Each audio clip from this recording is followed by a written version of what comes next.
मुख्यमंत्री लाडकी बहीण योजनेसाठी ई-केवायसी करणाऱ्यांसाठी शेवटच्या दिवशी अल्प लाभार्थ्यांनी प्रतिसाद दर्शवलाय।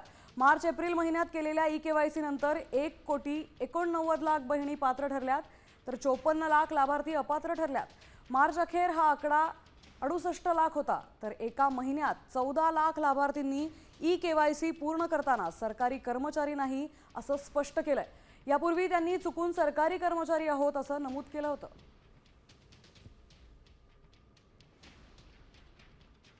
राज्यातील 54 लाख बहिणी आता अपात्र आहेत। ई-केवायसी नंतर 1,89,00,000 बहिणी पात्र ठरल्यात, तर अपात्र बहिणींचा लाभ आता बंद होणार आहे। 30 एप्रिल 2026 ला ई-केवायसीची मुदत संपली आहे। यात राज्यातील 54 लाख बहिणी अपात्र ठरल्यात।